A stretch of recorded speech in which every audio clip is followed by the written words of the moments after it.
This is the Agoro Carbon Farming Podcast. Agoro Carbon Alliance is taking action on a global scale to reverse the effects of climate change by decarbonizing farming and restoring carbon to the world's soil.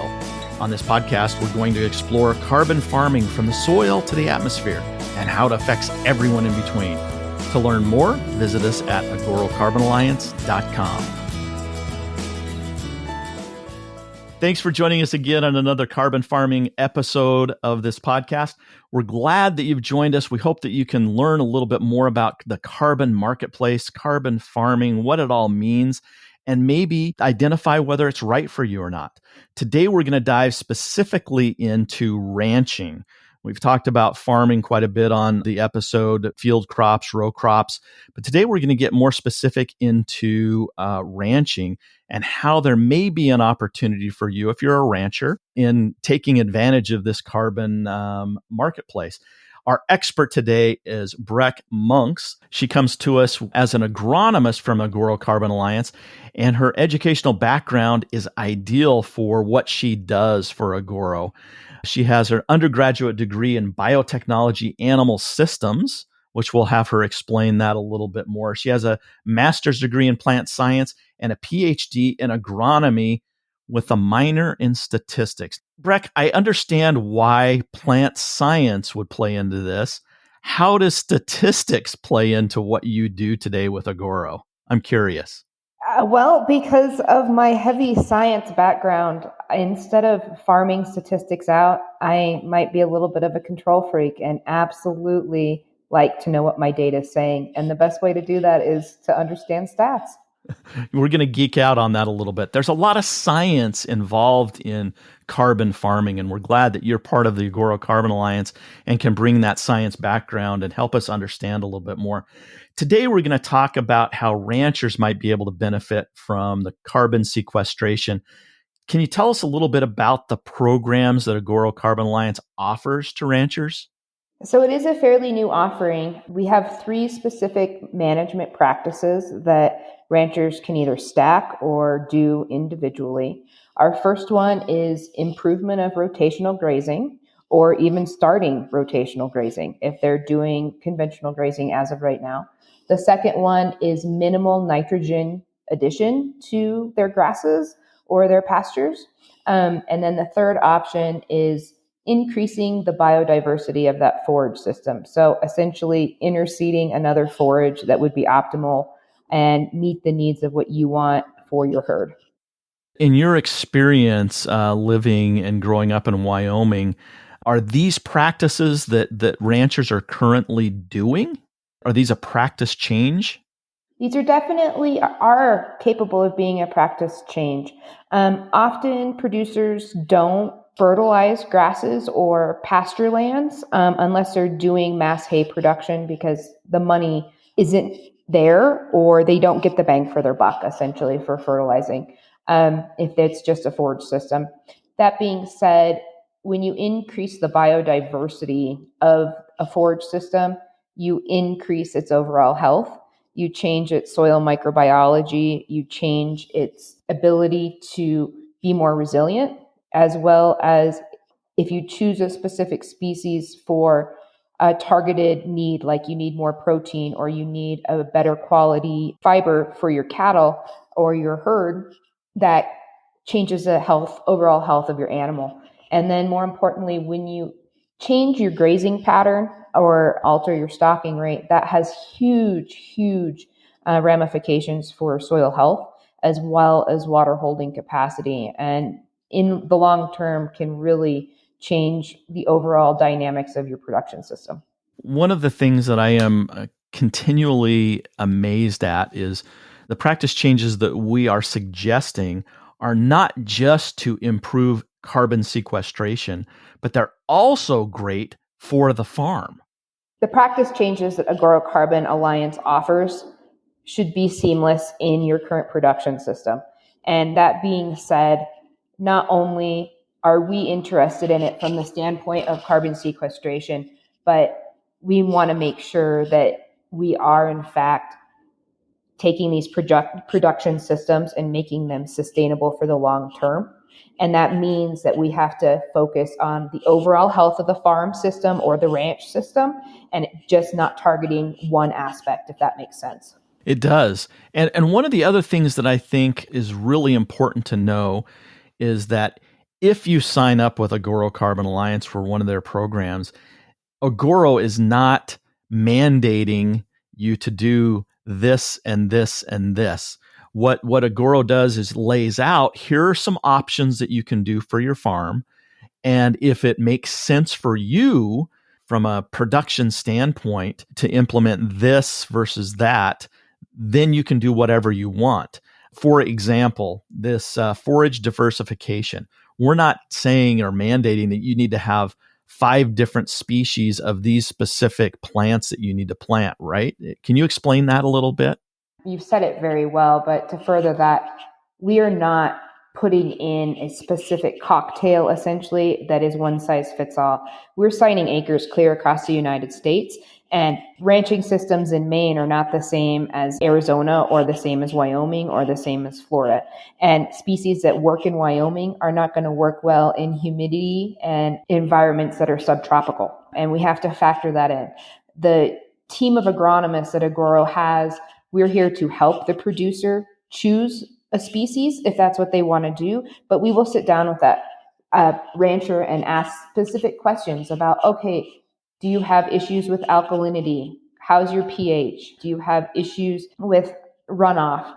Those type of questions, so that we can narrow down specifically what would work best for the producer and for their herd overall. That being said, it is a very broad concept, I guess. That being said, that is so that we can service producers clear across the United States. And we have a toolbox that we can pick pieces from, I guess is the best way to explain it. And Agoro just doesn't throw a brochure or a list at you and say, okay, here's what you can do, and walks away. They have people like you to hold their hand, to ask questions, to make sure that this makes sense for the farm, and be there as an expert agronomist to make suggestions for the farm. How big of a team do you have right now, Breck, that's working with Agoro here in the United States? Currently, we have right around 50 individuals in Agoro in the United States. Of those individuals, there's a group of us that are capable of coming out on site. And all of the agronomists prefer to come to a farm or a ranch before we actually sign a contract, look over the place, learn about the land, learn about the production system, meet the individuals who are signing up, and we all become friends in the long run, because this is a long-term project, 10-year contracts. And so we need to establish that relationship, and it needs to be a good working relationship. Yeah, they're in it for the long haul for sure. If I understand this range management, the cattle management part of this whole thing, it sounds like that we're trying to build a healthier soil. And that's really the key to the agronomics of carbon sequestration. If the soil is healthy, you're going to sequester more carbon. Is that correct? That's absolutely true. When there is, well, in true soil science fashion, soil is a living matrix, right? And it's made up of nutrients, it's made up of soil microbes, just general insects and invertebrates and animals, and they all have their own role in the system. And then you have plants. And when a system is unhealthy, often that's when we go from a living matrix like soil to the word dirt. And dirt is what you sweep out of your house, right? It's still a 4-letter word, but we don't utilize it in soil science because it is dead. It is completely dead. And so when a system is real in poor shape, it has no ability to hold on to water. It has no ability to grow plants. It also has no ability to actually make sure that the soil microbes that are doing the nutrient cycling and storing the carbon and storing the nitrogen, their existence can't be supported when soil is in poor health. And so we have to have this very intertwined network of living systems in order to make sure that the soil is healthy. And when you have it in equilibrium, essentially, that's when you don't have to focus so much on chemical inputs, and it's growing while it's decomposing and storing, and everybody can live in harmony, essentially. It's this beautiful cycle that nature does very well on its own, but now we've introduced man and ranching and grazing to this ecosystem that works very well. And we want to try to get to a cycle that is, first of all, profitable for the grower, but also good for the sustainability of the land. I want to get back to the soil part. Not only does it help sequester carbon, and we'll get into the market of that and how it can be a revenue stream for the rancher, but it also does some really good things. One of them that comes to mind is water. You had mentioned that soil, when it's healthy, can hold water where dirt cannot. And we know in Wyoming, Montana, the western United States, depending on where you are, we're undergoing some drought conditions, some extreme, some moderate. But where you live in Wyoming, there's concern for these ranchers about drought. Talk to us about the implications of implementing some of these sustainability programs or grazing tactics can help with water. Obviously, as you stated, we are in a drought cycle right now, and hopefully we will come out of it. But without the soil being able to hold on to the moisture, whether that be snowmelt, rain, and the situation is that it just literally runs off the surface. And when it runs off the surface, so does the topsoil. And so the matrix in which we grow these forages in disappears. And that's not beneficial in the long term at all. But with the management practices like improvement of rotational grazing, we are taking livestock and moving them around a pasture in a smaller space and getting them to utilize forage that they might not normally utilize. With that, they start breaking up residue, increasing that surface area so microbes can chew it down and process it even more. They're defecating, obviously, and their manure is going into the system. That being said, they're also releasing microbes, and those microbes go into the soil. Some die off because they can't live there. Others stay and help to regenerate the process of decomposition. But all of those, when done appropriately, can increase your organic matter in your soil, which essentially, if you increase your organic matter in your soil by 1%, that 1% equals 1 inch of water in your soil, which is phenomenal. And it will hold 1 inch of water. And so if you think about last fall when we got so dry, there's areas that hadn't had moisture for a year that finally got moisture at the beginning of May this year, for the first time in a year in South Dakota in particular. Had they had that 1% of organic matter in their soil, they would have had 1 inch of stored water, which would have been able to carry them over quite some time without having to bring in forage from out of state. Yeah, that's amazing. And let's get back to the pasture rotation. This kind of fascinates me, and getting back to the natural way things were before we started farming and ranching these lands, decades ago when the bison were roaming the West. The way that I understood the way bisons foraged was they would go to a certain area and just intensively eat on that one area, and then they would leave. And they may not be back to that area for about a year or longer. Explain how we're trying to do that in this unnatural way. So we're mimicking it. Obviously, man can mimic a lot of different things, but if we essentially take, let's say, 1,000-acre pasture, and we have conventionally grazed it for the last 10 years, only 20% of that pasture's forage has actually been utilized when we kick our herd out there. And by chopping that field up into, let's say, 5 200-acre pastures, we now have greater utilization of the forage that's available in that 1,000 acres. We're also doing weed mitigation because the cattle are consuming some of the broadleafs that may take over. We're putting manure in areas that wouldn't otherwise have manure. We're capable of moving water around and moving mineral around and moving other supplement around to get these cattle to move into different areas, defecate, tramp their hooves around and break up residue so that it's a smaller surface area, so decomposition is faster. That all leads to this soil nutrient cycling, which then essentially allows us to store that carbon. So we're doing the carbon storage side of things, but we end up being able to rotate that herd from one cell to the next cell. And maybe instead of leaving them in what we would normally leave in that 1,000 acres for, let's say, 6 months, we're now utilizing 200-acre chunks at maybe 30-day intervals. And there's individuals right now who have rotation patterns where they only have their cows in one pasture once a year. And so it's only for, 30 days. And then the cows won't see that chunk of land for another 365 days. But that has done wonders for their forage production, great things for water holding capacity. Their erosion has gone down. But more importantly, it has increased their forage quality.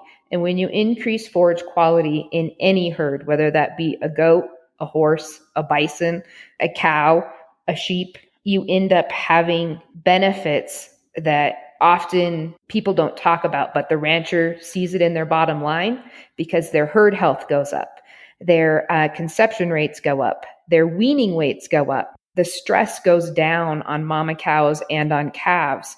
And so illness is greatly decreased, which means vet bills are greatly decreased, which is awesome for any production system. So why haven't we been doing this? Is there a risk or a limit or an ability that farmers and ranchers weren't able to do this prior? Why isn't everybody doing this kind of pasture rotation? It's not a new concept. Before industrialized agriculture, people did things like this on a regular basis, but they were also more apt to have very integrated systems where they had row crops with animals and these perennial grassland systems within their whole entire ranch or whole entire farm. Agriculture right now is very much delineated between farming, which is row crop, and then you have the ranching, which is these perennial systems. You do find the producers out there that are still very integrated, but they're few and far between. And people are getting back to that, and they're getting back to that because of the soil health understanding and them realizing that soil health and nutrient cycling and natural processes are vital for the long-term longevity of these systems and their livelihood. And with the advent of industrial agriculture, we are and we're capable of feeding millions of people, and we will continue to be that way. But often chemical addition shouldn't be the only tool that we should utilize. And we should utilize animals because they provide a lot of what we're putting chemicals on to do. That being said, with these integrated systems, they are healthier, and there's a lot less impact from a trace gas standpoint than just simply always relying on man-made chemicals to make sure that the system is productive. I'm fascinated in that by doing these pasture rotations, that it's not only good for the soil and it's good for the forage, but it's also good for the animals themselves, not from just a health standpoint, from a stress standpoint. Breck, let's talk about some of the risks that may exist for ranchers that are looking at these carbon farming practices and changing and trying to make another revenue stream from the carbon marketplace. I think from what I've done, research I've done, I found that this isn't the first time ranchers have been approached with a carbon farming proposition. Is that right? That's correct. 15, 20 years ago, there was the opportunity to do carbon farming acres in agriculture and in ranching. However, we have ran into individuals, particularly in eastern Montana, North Dakota, South Dakota, who had been signed up with these projects, and they were never paid. They implemented a lot of practices, and the credits could never be sold. And so the producer never got paid in the long run. Mm-hmm. Luckily for Agoro, I always think of the fact that we did things very backwards in the good sense. We went straight to the buyer and said, if we could produce a carbon credit in ag, what would you be looking for? And they said, well, we want permanent. So hence the 10-year contract. And it takes time to store carbon. And because of that, we can't just generate a credit overnight. Buyers understand that. They also said they wanted it verified. And Agoro said, well, if we're going to verify it, how do you want it verified? And does somebody do that? And they said, yeah, there's registries out there that verify your carbon credits. And we went to the registries that the buyers wanted, which gold standard in Vera. For our agricultural credits, we utilize Vera. They're a lot more ag friendly, and they speak more to the ranching row crop producers that we want to sign. And they've got a lot of practices that are capable of being implemented. After we got into conversations with Vera, they said, well, in order for these credits to be legitimate, you have to keep your hands off of the soil sampling. You can't be part of the analysis. So Agoro does nothing except buys carbon. We don't try to sell you anything. We can't. We don't have anything to sell you, but we can buy your carbon out of your soil. And we bring in third-party soil samplers. We send soil samples to third-party labs, even though there's many of us within Agoro that are trained as soil scientists. We can't take soil samples. As soon as the registry finds out about that, the carbon credit is bunk, essentially.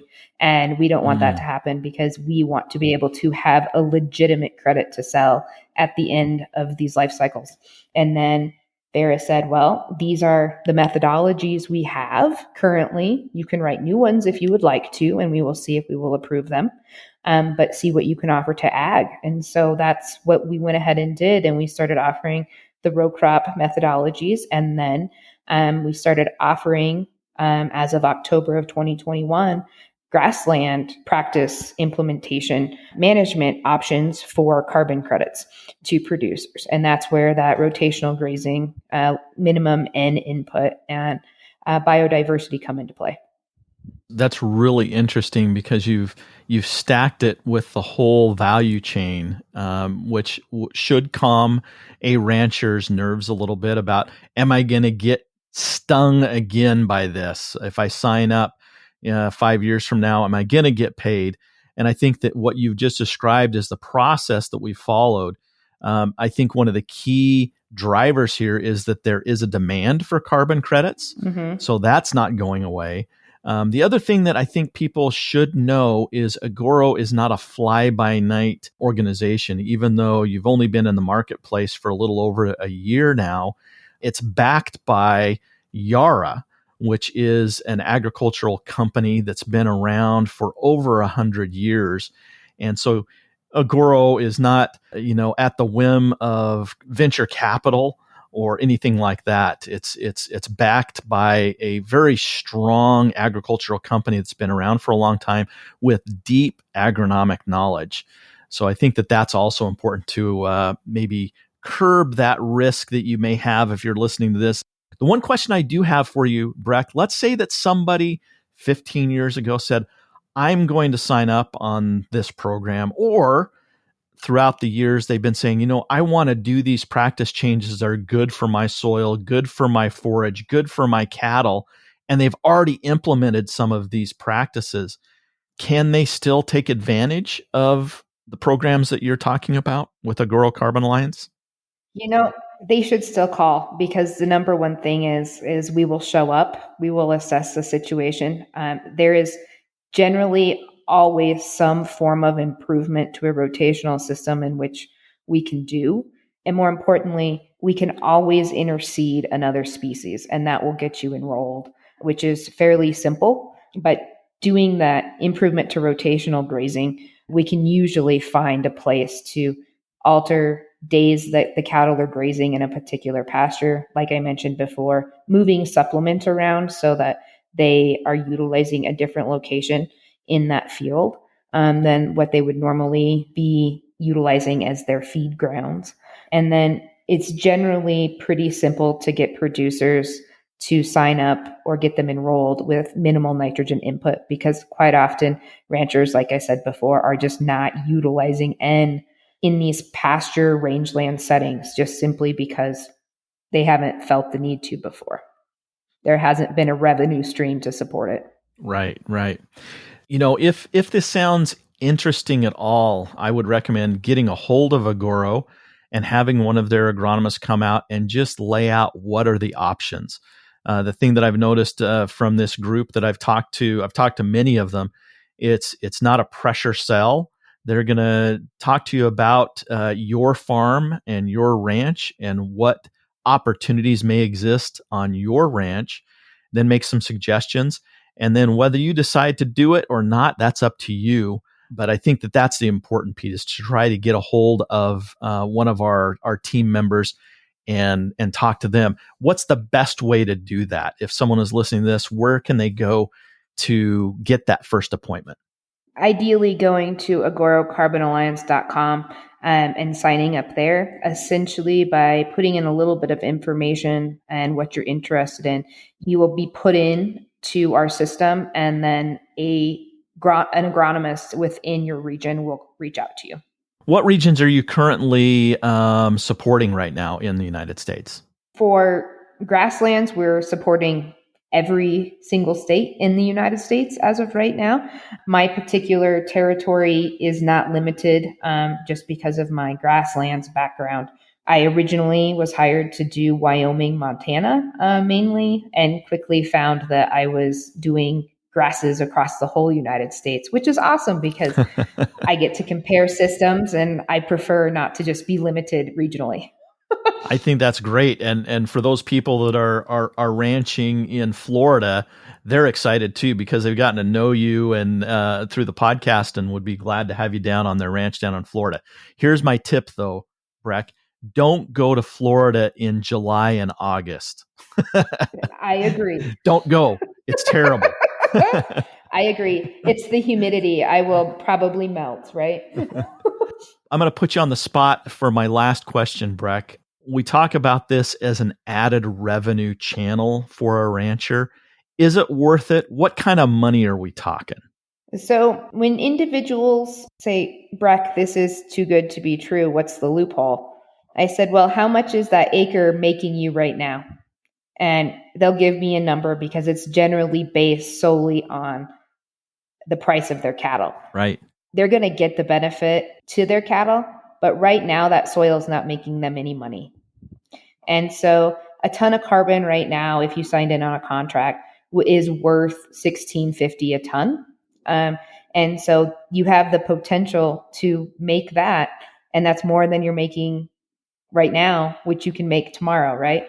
By implementing a couple of practices. Ideally, the money that you gain from these carbon credits, you would hopefully be putting back into your system and improving it in some fashion. But depending on where you're at in the United States, you have anywhere from a half a ton upwards of 1.2 tons easily, depending on the practices you choose, that you can make per acre per year of carbon. So it can add up fairly quickly. That sounds great. It's the thing that I'll leave everyone with is a lot of these practices that we're talking about are going to be beneficial for your land, for your soil, for your forage, and for your cattle anyway. And this is another way to add to your revenue stream to possibly enhance that sustainability on your land and get paid for it.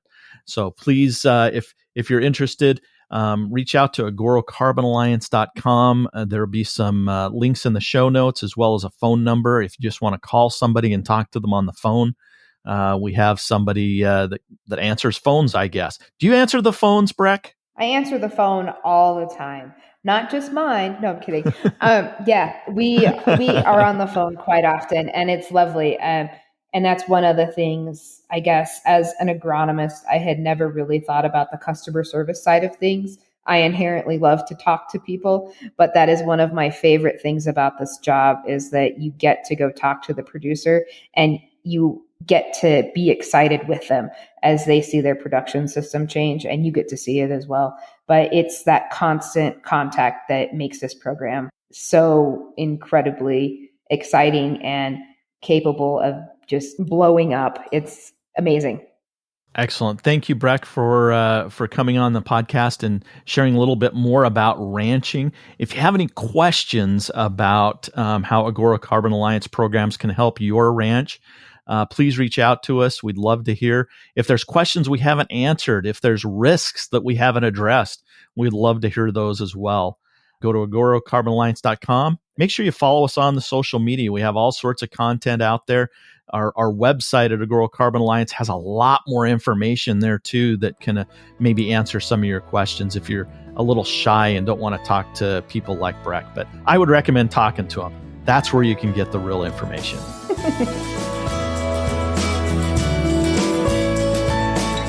You've been listening to the Agoro Carbon Farming Podcast, where we bring you knowledge on how to sustainably and profitably transform farming through carbon cropping. To learn more about how you can become a partner, visit us at agorocarbonalliance.com or follow us on our many social media channels: Facebook, Instagram, Twitter, YouTube, and LinkedIn.